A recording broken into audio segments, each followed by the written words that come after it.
La vie impersonnelle par Joseph S. Penner.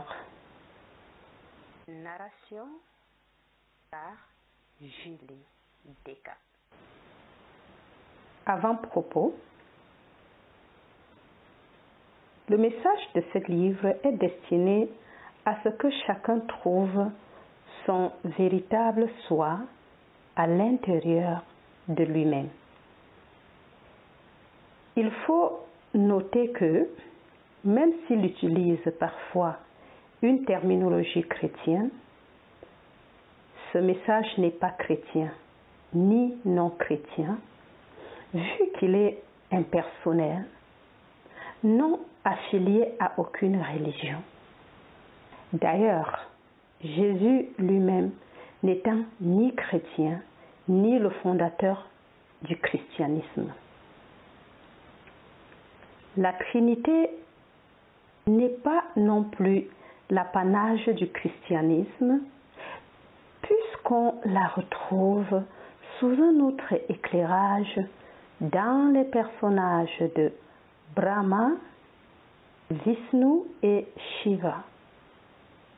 Georges Dumézil a répété un certain nombre d'autres trinités dans son étude sur les trois fonctions, par exemple Jupiter, Mars et Cérès, qui a remplacé Quirinus chez les latins.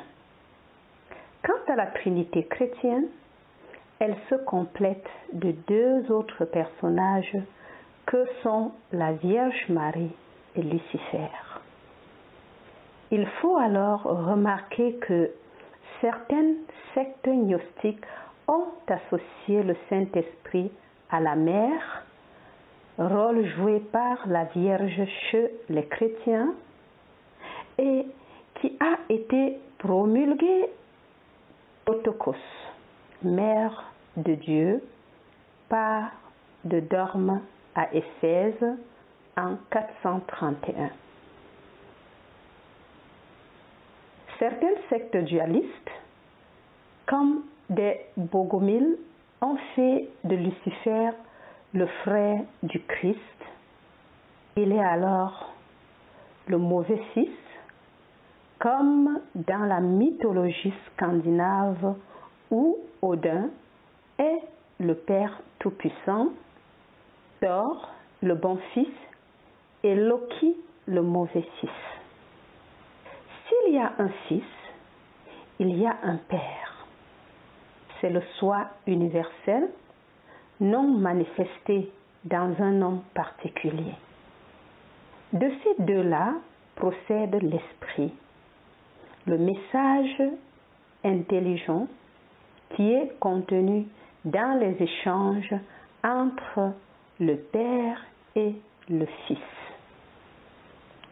Dans la parole, c'en serait le sens, à tel point que ce qui est appelé recevoir le Saint-Esprit dans les épîtres de Paul n'est pas différent de ce que les bouddhistes appellent l'illumination.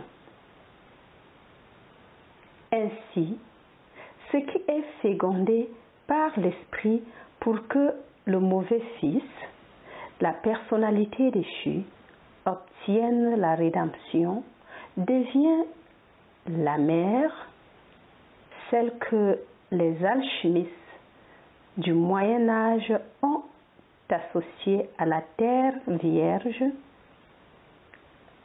dont le symbolisme rappelle la fonction de la déesse Cérès, le pendant latin de la grecque Déméter.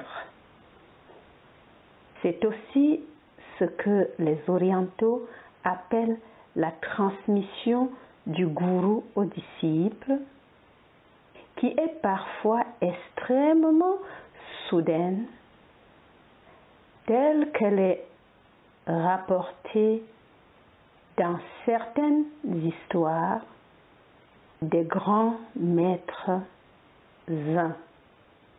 Enfin, une curieuse analogie entre les titres des chapitres et le sens symbolique des arcanes du tarot laisse à penser qu'il manquait 4 chapitres. Ils ont donc été écrits et ajoutés en respectant ce symbolisme donné dans les notes de fin de chapitre. CF